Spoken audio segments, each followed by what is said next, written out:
And welcome to this episode of the Capitalized Life and Retirement Show. I'm your host, Matthew Johnson, president and owner of Johnson Wealth and Income Management, a retirement income source located in Clear Lake and Humboldt, Iowa, serving clients in northern Iowa and southern Minnesota. Well, how are you today? Hope you're doing well, taking a little bit of time for yourself this weekend. And I just want to say welcome to the program. Today, we're going to be discussing the horse race that's taking place in Wall Street. That's right, there is a really big race, and there's a lot at stake, pardon the pun, with all of the horses that are in this horse race. But today, we're going to be looking at some of the interesting dynamics, some of the things that are starting to evolve and take place within the stock market. And if you've been concerned about the stock market, if you think that the stock market is maybe getting a little too frothy, if you've been worrying about whether you should maybe trim back some of your holdings in some of the companies that you invest in and maybe diversify and go in a different direction, well, today's show is going to be addressing just that. Now, before we get into our program, if you're brand new, I just want to say welcome again. There is an unlimited, almost unlimited amount of resources that are available for you. If you go to our website, Johnson WIM is in Wealth Income Management. There is white papers. There are backlogs of videos and YouTube videos and podcasts and radio shows, things that are here to help you better understand how to be optimally prepared for retirement. You know, the goal in retirement is to have more income than you need. And so many investors, they're prepared on how to invest for growth, but they're really underprepared as to turning that growth that they have seen and the money that they've accumulated into an income stream that's going to last the rest of their life while still giving them access to the principal if they need it. And if that's something you've been looking for, I encourage you not only go to the website, watch the various different videos, but I also encourage you get a copy of my book, The Capitalized Retirement. Something that's simple, it's basic, it's down to earth, something that you can read and reread in order to be able to better comprehend the various different sources of income that you can have in retirement and how to maximize each one of those sources. We're actually going to start out today by discussing a horse race, a famous horse race. It took place in 1973. It was something called the Woodward Stakes. And it was a horse race. Obviously, many different horses were there, but the horse that was favored the most to win this race was no less than the man Secretariat. And he had the history, right? He had everything in his favor to win this horse race. And when that horse race started, man, did he start strong. He was smoking the competition. But all of a sudden, as the race continued, there was this, well, he was a bit of an underdog. His name was Onion. And I guess with the name like Onion, well, doesn't sound like a very speedy horse to me. But nevertheless, Onion ended up going on to beat Secretariat and win that race. And today, when we look at the stock market, we can't help but question so many of these companies that have gone on a tear. They've gone literally straight up. Is it time to maybe trim some of those holdings? Is it time to maybe take some winnings off the table? So it's a good question to contemplate. If you're a do-it-yourselfer, if maybe you work with a financial advisor and a broker, and this is maybe one of those areas that he or she has instructed you to be more heavy in, and no doubt you've seen those odds in your favor. Are those odds now starting to shift? Is Onion starting to come up behind you, and he's going to win the race? Well, that's everything that we're going to discuss and even more. So let's start out with just a little bit of history. I've taken down some stats that we need to kind of go through with regards to the stock market. Last year, no one will argue the fact that the S&P 500 had a fantastic year. Don't quote me, but I think it ended the year up around 24%, close enough that most people just call it 25%. But the reality is that we're looking at the S&P 500 today, we're looking at the Dow Jones and the NASDAQ, And the S&P is starting to maybe show signs of fracturing. We see that the S&P is up maybe about 1.73%, and here we are 2 months into the year. Now, granted, we don't want to telegraph that the rest of the year is going to be bad for the S&P, because quite honestly, that's asking for a crystal ball, and none of us have that. But one of the questions that I received from you, the listener, by the name of Ian, was discussing kind of the functionality of the S&P. And this is something we've kind of gone through before, but maybe it's just intriguing enough that we go back and we really think about it. You know, when we think about the S&P 500, it would be pretty simple math if every single company, each one of those 500 companies in the S&P, was basically 0.2%, or they were 1/500th of the S&P 500. That's what's referred to as a weighting, WEIGHTING.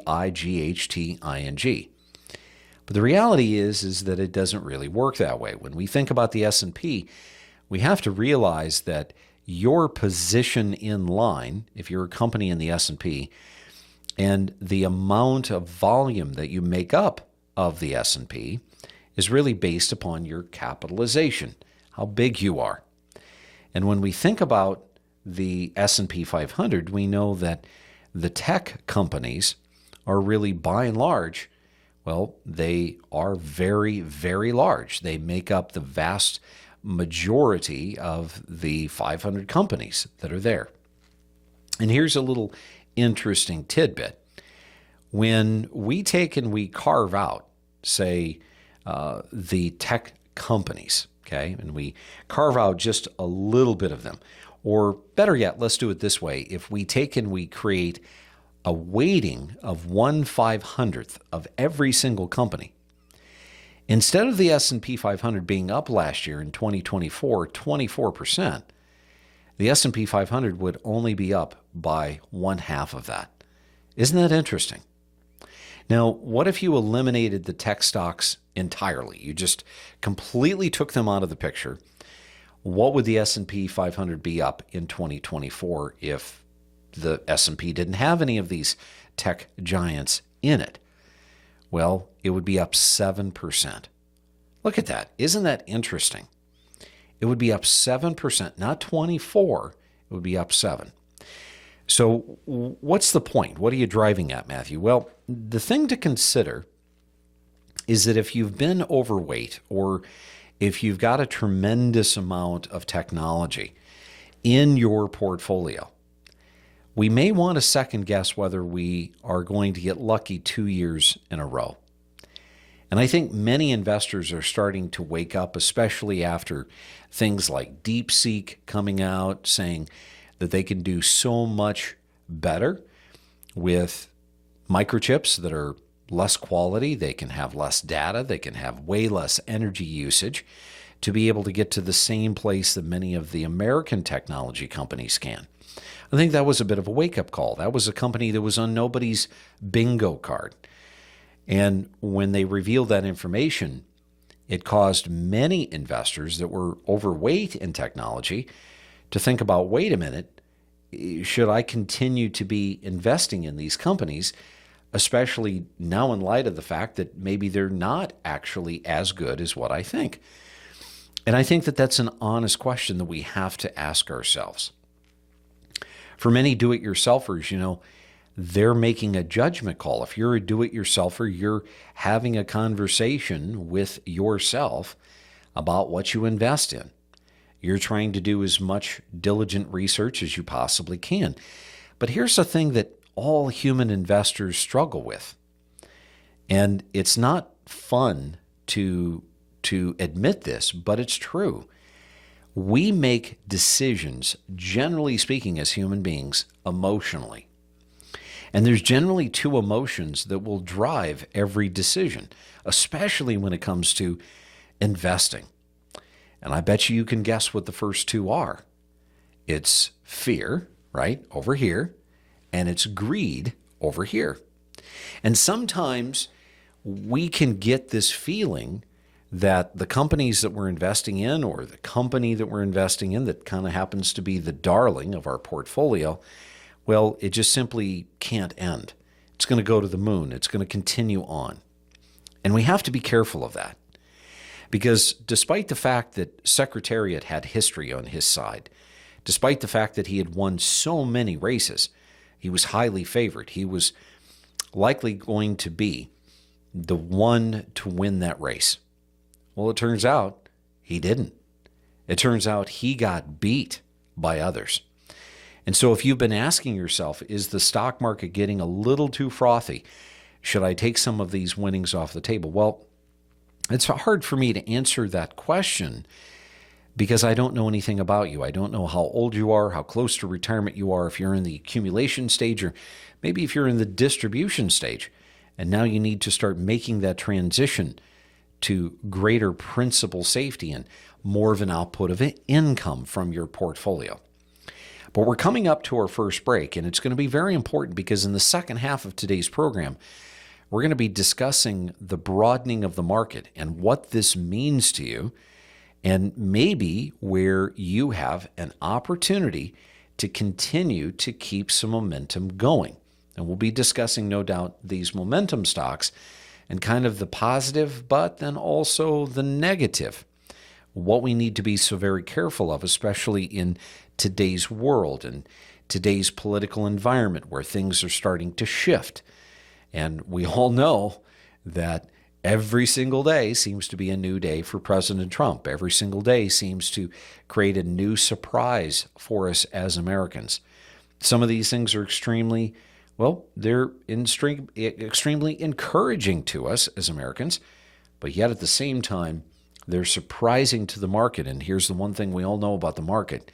The market doesn't like surprises. So sit tight. We'll be right back where we're going to discuss this horse race that's taking place in Wall Street and which horse you really need to be betting on. Sit tight. We'll be right back.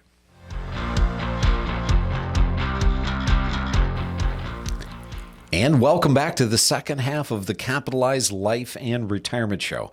I'm your host, Matthew Johnson, president and owner of Johnson Wealth and Income Management, a retirement income source located in Clear Lake and Humboldt, Iowa, serving clients in northern Iowa and southern Minnesota. If you're just joining us, welcome to today's program. Today we've been discussing kind of some interesting stats. We know that the S&P 500 did extremely well in 2024. We know that it ended the year almost 25% in the green. That's very encouraging to us. But now we've transitioned into 2025. We obviously have a new administration, and we're starting to see maybe a little bit of a pullback within the stock market. And when we kind of looked at what would the real returns be of the S&P if you just took and you equally weighted all 500 of the companies, and you realize, my goodness, the real return of the S&P would be about 12%. And if you eliminated the tech stock companies, well, then the real return of the S&P would be only 7%. This starts to kind of leave us to asking this question, is it time for me to take some winnings off the table? Now, again, if you're extremely bullish about tech, if you're extremely bullish about the momentum stocks, and oftentimes momentum stocks really do make up the majority of tech stock companies, well, you know, if you're young enough and you can stomach the volatility that may be to come within that sector, well, that's something that you have to decide if you want. But I've never really known any investor that's been regretful for taking and pocketing a double-digit rate of return. Now, granted, we've all heard the stories. Maybe you've even experienced it where you got a little bit nervous and you ended up selling things only to watch them go even further up, right? It's happened to every single one of us. But here's the interesting thing that we're seeing within the S&P 500. We know really ever since the DeepSeek and all of the talk of the tariffs coming out, that the market has started to cool just a bit. We know that the S&P 500 hasn't really been taking off the way that it did in 2024. And of course, a lot of it is the nervousness of the tariffs. But here's the thing. If we start to see the other areas of the market, we're starting to see a broadening take place. And what that means is that many of the other companies within the S&P 500, those corporations are starting to come into their own. Now, here's the thing. If we've been doing our due diligence to stay diversified, we haven't taken our portfolios and put too much of our money into any one particular company. We've done a diligent job of making certain that, yes, we may have some growth, but we're also focusing on dividend-paying common stocks. The reason we do that, the reason that I try to encourage investors to be focused on what's called the prudent man rule, where we're diversifying and not having too much of your money in one particular name, is because of the dynamics just like this. We're starting to see where momentum is starting to slow down in those tech companies. Secretariat began to get winded in that Woodward stake race in 1973. And coming from behind was Onion, little old Onion. And Onion wins the race. Now, was he highly favored? Not at all. Was he in a position where people said, this is the guy, he's going to come from behind and he's going to win? Probably not. And yet he won. And you see, the reality is that the reason that we want to occasionally take winnings off the table is so that we can rotate our money into other areas of the market that can help us have potentially more growth. When we think about many of the blue chips, even the value stocks, quite honestly, have been they've been kind of left to themselves. They're pretty boring. They're paying, 3.5%, 4% in dividends.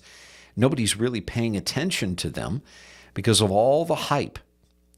But let me ask you, if you were able to average, say, a 5% dividend in your portfolio, and you were able to make, say, an average of 5 or 6% in real appreciation, and you got a 10% or 11 or 12% return, would that be acceptable to you, especially if you were in retirement, you were needing income?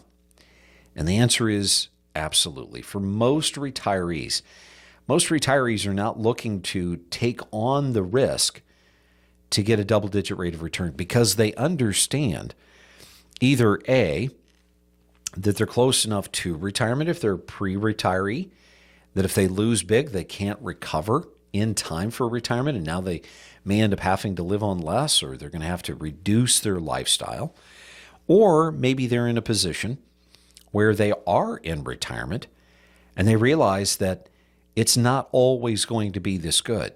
They're not always going to have the capability of being able to sell shares at a high in order to be able to get the income they need. And quite honestly, this is one of the most detrimental mistakes that a pre-retiree or a retiree can make, where they're, I hate to even say it, but it's true. The old idiom that pigs get fed, but hogs get slaughtered. You've got to know when enough is enough. And again, I'm not here to say that technology has lost all of its momentum. It certainly hasn't. This isn't, something like you heard older people in the mid-1990s saying that the internet was just a fad. It was going to go away. Well, obviously the internet is not a fad. Obviously the internet has changed the fabric of society. But we also know that right after literally 5 years of just tremendous growth within the technology sector, from 1995, 1996 to 2000, all of a sudden things just absolutely fell on their ear. The S&P 500 3 years later was down 50%. And here's the bad thing about losing in the stock market. When you lose in the stock market, now you have to wait for recovery. And so if you've never thought of it this way, it's always important to remember that you're never investing just money. When you invest in your 401k, you're never just investing money when you invest in that IRA brokerage account or that Roth brokerage account. What you're really investing is money and time. And time is your most valuable asset, right? When we retire, we don't want to have to put our retirement dreams and aspirations on hold. We want to be able to fulfill all of those goals, all of those dreams that we spent 40 years aspiring to fulfill when we got to retirement. And though I know that we're really good attorneys and we can talk ourselves into this belief system that, this time it's going to be different, that tech stocks are going to go to the moon and they're never going to come down. I want to be that voice of reason. I want to be that caution to get you to maybe think about the fact that right now the market is broadening out.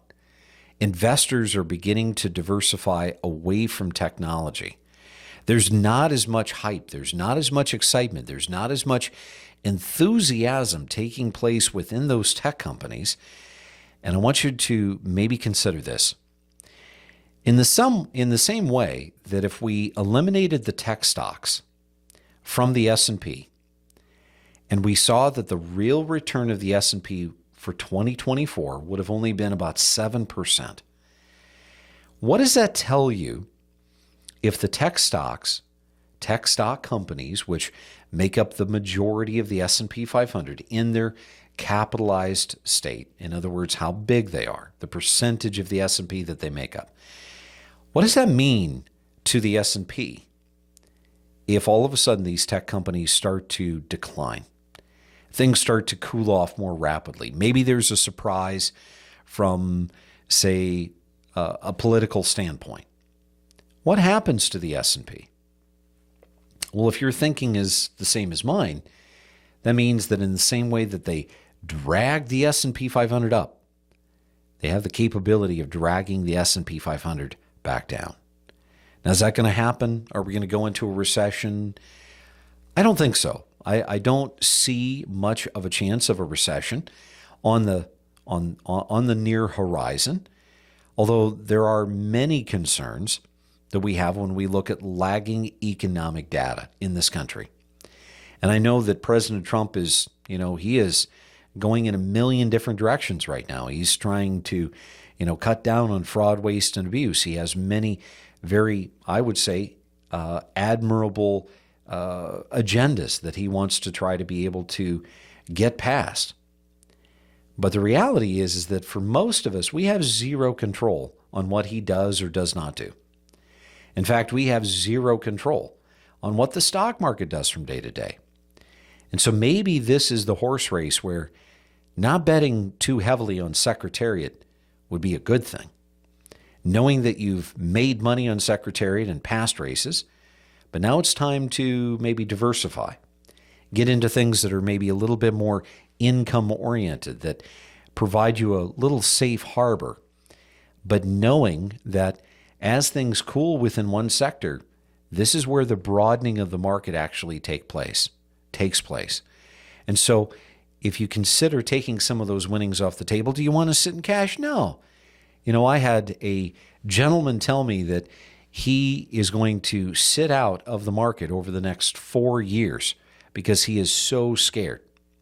I don't think that that's a very realistic thing to do, because guess what? We know that the cost of living is going to continue to go up, and we need our money to be, at the very least, producing 5 to 6% in interest and dividends. We may not be getting that from the bank right now in CDs. We may not be getting that from government bonds, but we certainly can do that within the world of fixed income. We can do that, or at least get closer to that number, if we focus on more of the value stocks, the dividend-paying companies that are out there that I think are starting to grow into themselves now. People are starting to realize that where, one sector was really, really good, it can't continue on forever. So ask yourself, is it time to maybe diversify? Is it time for you to maybe take some winnings off the table and begin more focus on what your true objective is, why you're saving this money, so that when you get to retirement, or even if you're in retirement, you can take this pot of money and you can turn it into an income-producing machine. And here's the irony. If you want more income, you naturally have to reduce your risk. And for most retirees, that sounds like a dream made in heaven. Being able to have less risk, being able to sleep at night, and knowing that you've got all the income you need to be able to do all the things that you want in retirement. I'm Matthew Johnson. Thank you so much for joining me today, and we hope to see you down the road. Remember, it's up to you to make today a great day.